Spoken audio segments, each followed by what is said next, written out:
Hello everyone. So today we start with our new topic that is geopolitical borders. और geopolitical borders में भी हम दोनों तरह के borders देखेंगे. That is जो natural borders हैं हमारे और जो artificials हैं. So let's get start the today's video. So definition of geopolitical borders. तो जियोपॉलिटिकल बॉर्डर्स एक्चुअली में है क्या, ये एक तरह की बाउंड्री होती हैं जो सेपरेट्स करती हैं डिफरेंट कंट्रीज, टेरिटरीज और रीजन्स को. ठीक है, अब ये जो बाउंड्री है ना, ये दो तरह की हो सकती है. एक तो आपकी आर्टिफिशियल बाउंड्री हो सकती है और एक हमारी नेचुरल बाउंड्रीज हो सकती है. नेचुरल बाउंड्री का अगर एग्जांपल देखें तो यहाँ पे जो इमेज है जहाँ पर हम देख रहे हैं यूरोप और एशिया कॉन्टिनेंट दिखा रहा है, राइट. तो यूरोप और एशिया जो कॉन्टिनेंट है, इनके बीच में जो इनको कनेक्ट कर रहा है दैट इज यूरल माउंटेन. ये किसी इंसान ने तो नहीं बनाया, दैट इज द नेचुरल.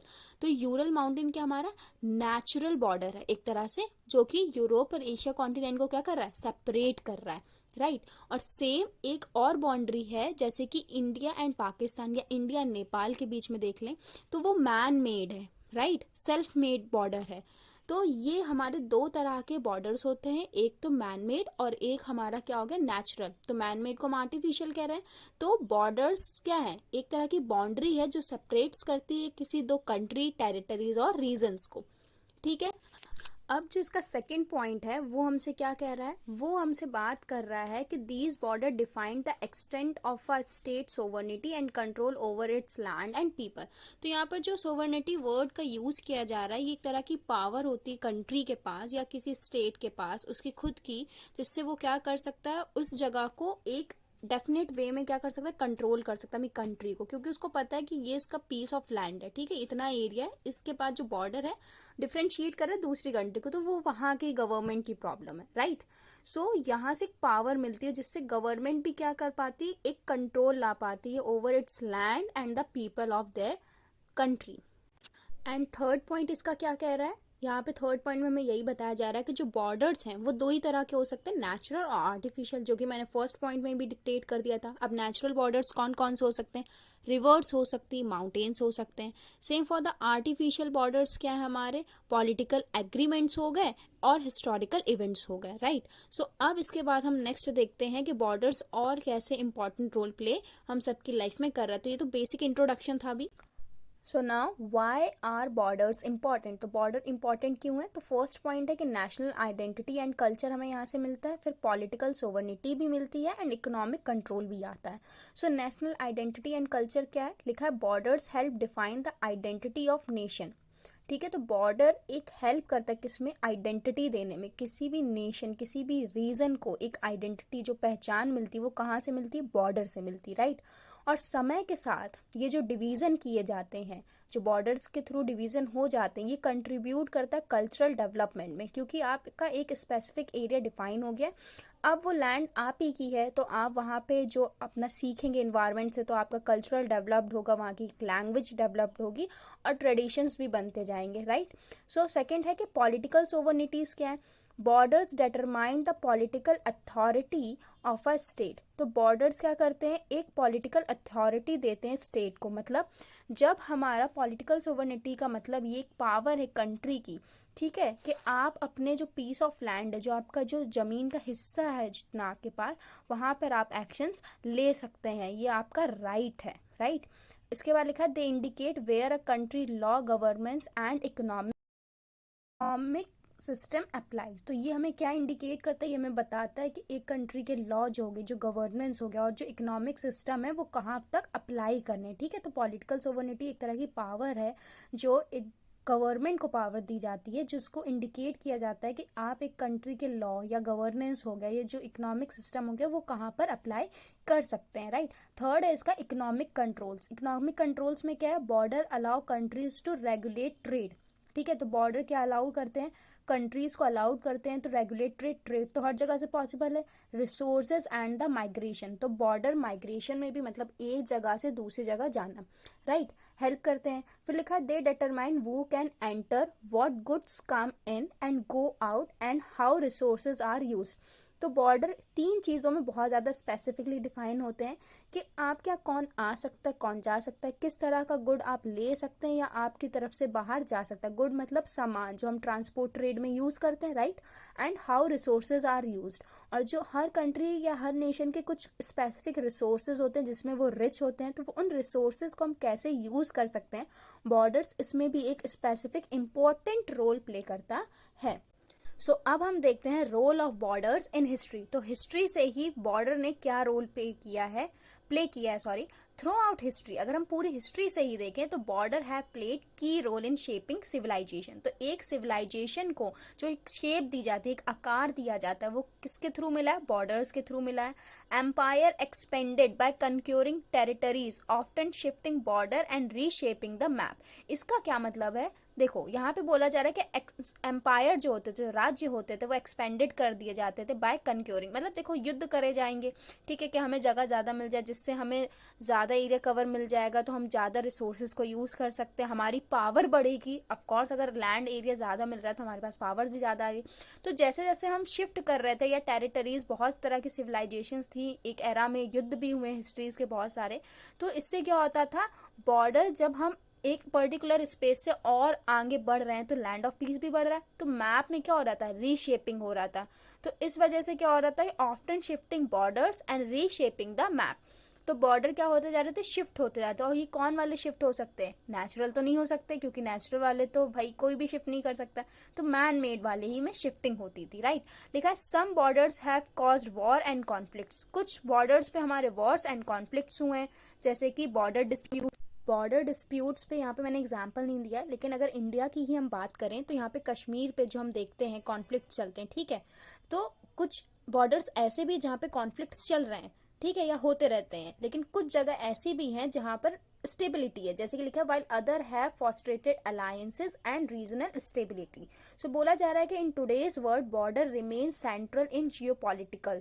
तो बॉर्डर्स आज के टाइम पर भी क्या एक सेंटर है, affecting international relation, security and global trade. और ये किन किन फैक्टर्स को अफेक्ट कर सकते हैं, international relation, security and global trade. तो ये तीन मेन फैक्टर्स हैं जहाँ पर बॉर्डर हमारा मेन रोल प्ले कर रहा है, ठीक है। तो कहाँ कहाँ पे, इंटरनेशनल रिलेशंस हो गए, मतलब एक कंट्री का दूसरी कंट्री के साथ क्या रिलेशन, अगर रिलेशन अच्छा होगा तो देखो ट्रेड अपने आप अच्छा हो जाएगा, राइट। एंड सिक्योरिटी पे भी कोई फर्क नहीं पड़ेगा, राइट। तो अगर इस पूरी स्लाइड का एक ओवरव्यू हम देखें कि हिस्ट्री में बॉर्डर क्या रोल प्ले कर रहे थे, तो पहला तो था शेपिंग सिविलाइजेशन, ठीक है। तो एक सिविलाइजेशन को आकार देने का, ठीक है, काम हो रहा था। और ये हो सकता है कि वहाँ पे डिस्प्यूट से भी हो रहा है, कंक्योरिंग की जा रही थी, ठीक है, जबरदस्ती, या हम कह सकते हैं एक तरह से एक्सपेंड किया जा रहा है अपने सिविलाइजेशन को, जिससे पावर ज़्यादा मिल सके। सेकेंड फैक्टर ये भी था कि वॉर ऑन कॉन्फ्लिक्ट्स हो रहे थे, लेकिन ये कुछ बॉर्डर्स पे हो रहे थे, और कुछ जगहों पे ऐसा बिल्कुल भी नहीं था, वहाँ पे रीजनल स्टेबिलिटी थी। और थर्ड पॉइंट था कि बॉर्डर कुछ थ्री फैक्टर्स थे जिन पे हमें अफेक्ट्स कर रहे थे, राइट। जैसे इंटरनेशनल रिलेशन हो गया, फिर वहाँ की सिक्योरिटी हो गया, और फिर हमारा ग्लोबल ट्रेड हो गया।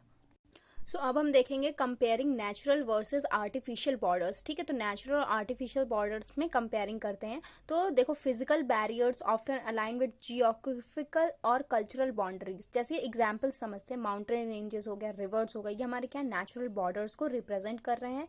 ये हमारे एक तरह से फिजिकल बैरियर्स हैं, ऑफ्टन अलाइन विद जियोग्राफिकल और कल्चरल बाउंड्री। और ये हमारी कल्चरल बाउंड्री से अब भी अलायंस है, मतलब हम यूज तो करेंगे ना उस प्लेस को, ऐसा तो नहीं करेंगे, but they are physical barriers, एक तरह से क्या है, रुकावट है, बाधा है, राइट। एंड आर्टिफिशियल बॉर्डर्स क्या है, पॉलिटिकल ड्रॉन है, पॉलिटिकल हम लोग द्वारा ड्रॉन किया गया, ऑफ्टन इग्नोरिंग लोकल पॉपुलेशन और ज्योग्राफी। और यहाँ पर हम लोकल पॉपुलेशन को इग्नोर करते हैं, मतलब हमारे बेनिफिट्स के लिए अगर हमें यही प्लेस सही लग रही है तो हम इसी जगह को यूज करेंगे एज अ बॉर्डर।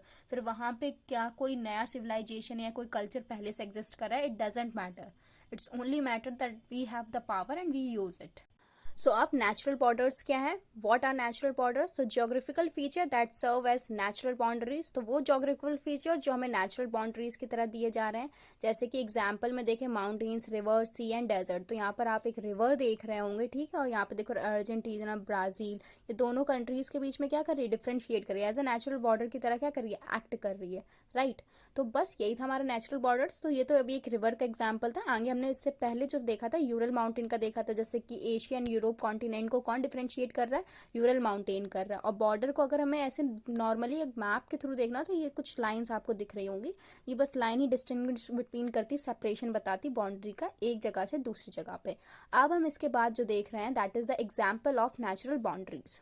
तो एडवांटेज क्या है नेचुरल बॉर्डर्स के, बहुत ही इंपॉर्टेंट और बहुत ही इजी एडवांटेज है। डिफिकल्ट टू क्रॉस, इन्हें क्रॉस करना, इनको आर पार करना बहुत ही ज़्यादा डिफिकल्ट होता है और ये हमें नेचुरल सिक्योरिटी प्रोवाइड करती है ऑलरेडी। इसका सेकंड पॉइंट क्या कह रहा है, इसका सेकंड पॉइंट हमसे कह रहा है लेस लाइकलीहुड टू डिस्प्यूट। यहाँ पे कोई डिस्प्यूट, कोई लड़ाई या युद्ध करने की कोई बात ही नहीं है क्योंकि ये फिजिकल बैरियर एक तरह से, राइट।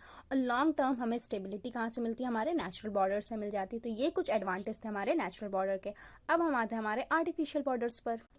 सो आर्टिफिशियल बॉर्डर्स क्या होते हैं, borders created through treaties, agreement and political negotiation. तो वो बॉर्डर्स जो ट्रीटीज या एग्रीमेंट्स या पॉलिटिकल नेगोशिएशन के द्वारा बनाए जाते हैं। अब ये एग्रीमेंट्स या ट्रीटीज क्या होती है, यहाँ पे एक ग्रुप ऑफ पीपल बैठी होती है, मतलब एक कमेटी टाइप की लगती है, वहाँ पे फिर कुछ वार्तालाप होती, बातचीत होती है और फिर वहाँ पे जाके कुछ एग्रीमेंट्स होते हैं, ठीक है। और उसके बाद जाके ये डिसाइड होता है कि ठीक है अब यहाँ पे बॉर्डर बनाया जाएगा या मतलब कुछ भी होगा कि बॉर्डर बनना है। दैट इज मतलब जो अगर हमारा मैन मेड बॉर्डर क्रिएशन हो रहा है उसके लिए हमें एग्रीमेंट ट्रीटीज करनी ही पड़ेंगी। Often straight lines disregarding natural geography. तो बोला जा रहा है कि जो हम लोग द्वारा बॉर्डर्स क्रिएट किया जाता है वो स्ट्रेट लाइन ही है, ठीक है। अब हम लोग नेचुरल तो नहीं बना सकते कि चलो कोई रिवर बना देते हैं या चलो कोई पहाड़ खड़ा कर देते हैं, ऐसा तो नहीं कर सकते हम लोग। तो हम लोग एक नॉर्मल सी स्ट्रेट लाइन के थ्रू क्या करते हैं, बॉर्डर को रिप्रेजेंट कर देते हैं। सो यहाँ पर एक वर्ड था नेगोशिएशन, इसका भी एक बार मीनिंग समझ लीजिए। तो नेगोशिएशन मतलब यही था कि अभी कोई कॉन्फ्रेंस लगी है तो वहाँ पे ग्रुप ऑफ पीपल आए हुए हैं, फिर डिस्कशन होगा उसी टॉपिक को लेकर और फिर डिसाइड किया जाएगा कि जो रिजल्टेंट है, ठीक है, वो क्या है। बॉर्डर को ही लेकर अगर कहीं पे कोई डिस्प्यूट चल रहा है तो वहाँ पे एक ग्रुप ऑफ कमिटी लगेगी और फिर डिस्कशन होगा और इसके बाद आपका रिजल्ट आएगा कि ठीक है बॉर्डर क्रिएट करना है कि नहीं करना है, that is. And now the examples of artificial borders देखते हैं। तो अब इसके एग्जाम्पल में सबसे पहला क्या लिखा है, लिखा है साइक्स-पिकोट एग्रीमेंट, ठीक है, जो कि मिडल ईस्ट में है। तो ये एग्रीमेंट क्या था, बेसिकली ये एग्रीमेंट वर्ल्ड वॉर 1 के बाद हुआ था और सीक्रेट एग्रीमेंट था between the Britain and the France. 1916 में ये हुआ था। अब यहाँ पे बर्लिन कॉन्फ्रेंस में क्या था, डिवीजन ऑफ अफ्रीका। तो यहाँ बर्लिन कॉन्फ्रेंस में क्या होता, मीटिंग हुई थी। तो जहाँ पे ये हुआ था कि जो मेजर यूरोपियन पावर है ना उनको नेगोशिएट किया जाए और फॉर्मलाइज किया जाए, क्लेम किया जाए as a territory in Africa, ठीक है। अब इसके बाद था थर्ड स्ट्रेट लाइन बॉर्डर। तो in North Africa and Middle East, straight line border कहाँ पे क्रिएट होता है, in North Africa and Middle East. तो ये कुछ एग्जांपल्स थे आर्टिफिशियल बॉर्डर्स के। अब आता है चैलेंजेस ऑफ आर्टिफिशियल बॉर्डर। तो यहाँ पे जो हमारे आर्टिफिशियल बॉर्डर्स हैं, यहाँ पे बोला जा रहा है कि यहाँ पर अगर बॉर्डर डिसाइड हो गया है, ठीक है, कमेटी बैठी और डिसाइड हो गया कि यहाँ बॉर्डर क्रिएट होना है, तो वो फिर क्रिएट होना है। वहाँ पे फिर वो लोग कंसीडर नहीं करेंगे यहाँ पे कोई कमेटी, मतलब कोई कल्चर एग्जिस्ट करता था या कुछ हिस्टोरिकल डिवीजन ऑटोमेटिकली पहले से एग्जिस्ट है। No, if we decided then we create the border. And second क्या है, lead to dispute and conflict, जिस वजह से यहाँ पे क्या होता है, लीड करता है, डिस्प्यूट और कॉन्फ्लिक्ट्स होते रहते, बहसबाजी, लड़ाई, ठीक है। और इसके एग्जाम्पल क्या है, इजराइल एंड पैलेस्टीन। और इसका एक और एग्जाम्पल है Kashmir, that is from India, ठीक है। लास्ट है can create fragmented society and political instability. और इससे होता क्या, फ्रेगमेंटेड सोसाइटी बनती है, पॉलिटिकली हम क्या फील करते हैं, यहाँ पे इनस्टेबिलिटी फील करते हैं।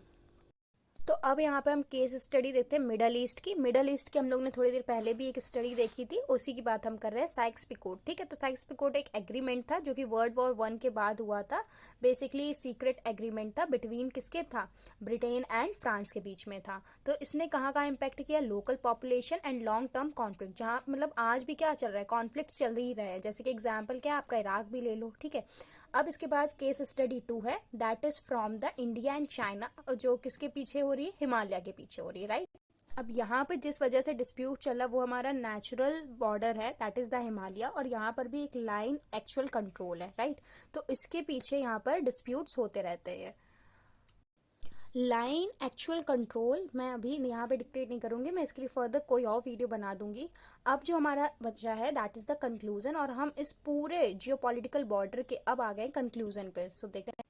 तो कंक्लूजन में हम फ्यूचर ऑफ जियोपॉलिटिकल बॉर्डर्स के बारे में डिस्कस कर रहे हैं। तो यहाँ पे पहला पॉइंट हमसे यही बोला जा रहा है कि जो ग्लोबलाइजेशन है इसका ज़रूर से इम्पॉर्टेंट इफेक्ट पड़ेगा किस पे, हमारे बॉर्डर पे, क्योंकि जो ग्लोबलाइजेशन के थ्रू हम इंटरकनेक्ट कर रहे हैं थ्रू वर्ल्ड वाइड, जिससे हमारे रिलेशंस अच्छे हो रहे हैं। रिलेशंस अच्छे होंगे तो कहीं ना कहीं ये हमें बॉर्डर्स में इंपॉर्टेंटली रोल प्ले करेंगे इन द आर्टिफिशियल बॉर्डर के गेम में एक्चुअली में। ठीक है, और जो क्वेश्चन है वो है, will artificial border continue to define nation? क्या जो हमारे नेशन है वो आर्टिफिशियल बॉर्डर्स के थ्रू ही डिफाइन होंगे? क्या उनकी कोई अदर आइडेंटिटी भी आ सकती है? That is the question. And last है, the rise in international corporation versus increasing nationalism. और धीरे धीरे क्या हो रहा है, फोर्स अगर हम देखें तो इंटरनेशनल कॉर्पोरेशन क्या हो रहा है, राइज अप हो रहा है, साथ में नेशनलिज्म भी हो रहा है। तो आज का ये वीडियो यहीं पे फिनिश होता है। आई होप आप सबको आज का टॉपिक बहुत ही ज़्यादा अच्छा लगा हो। अगर कोई क्वेरी रह गई हो तो प्लीज़ कमेंट में इन द कमेंट सेक्शन, और कहीं पे आपको लग रहा है कि मैंने कुछ गलत बोल दिया है तो प्लीज़ ऑल्सो कमेंट में इन द कमेंट सेक्शन। और पढ़ते रहिए, अच्छे से रहिए, मस्त रहिए। Bye bye.